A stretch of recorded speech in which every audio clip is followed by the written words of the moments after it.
Once upon a time, in a small village called Agema, there was a young man named Daniel. Daniel had a girlfriend called Esther. They started dating long before university. Everyone in the village knew them as a calm, steady pair. Esther was gentle, respectful, and patient. Later, Daniel and Esther both gained admission into the same university, though they studied different courses. That was where Daniel met Ruth. Ruth knew Daniel had a girlfriend. She knew about Esther, but she wanted Daniel for herself. Slowly, deliberately, she pushed her way in. Before long, Daniel broke up with Esther. Ruth became the new woman in his life. They dated openly throughout their university years. When they graduated, they returned to Agema village. Marriage talks began. Daniel's parents did not approve of Ruth. His mother, Mama Anna, preferred Esther. She had known Esther for years and trusted her character. Daniel's father also objected quietly. Daniel promised Ruth that he would handle his parents. When Ruth visited the village the second time, things turned ugly.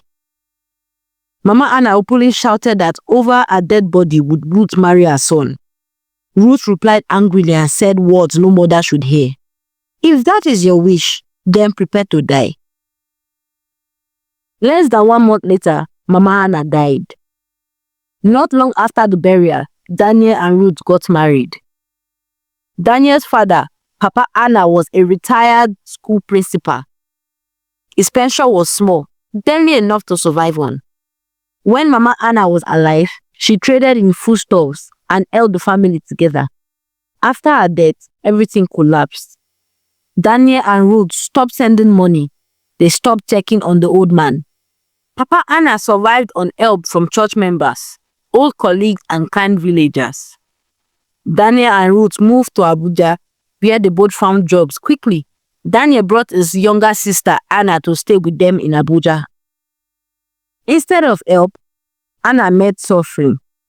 Ruth maltreated her over small misunderstandings.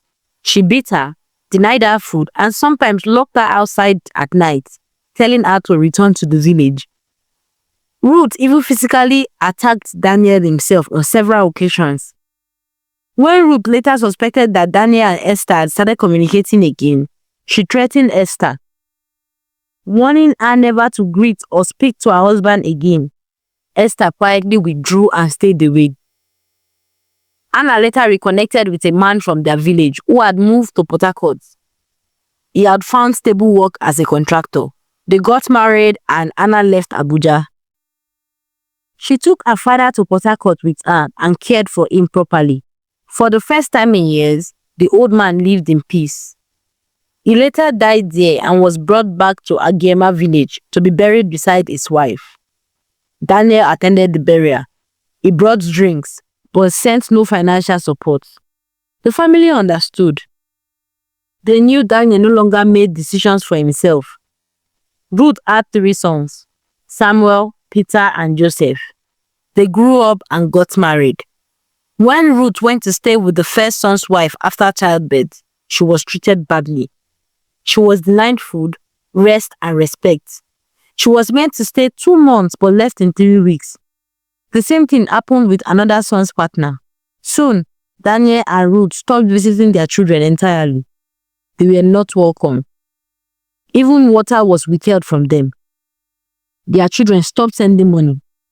The couple began moving from place to place, hoping for help, hoping to be remembered.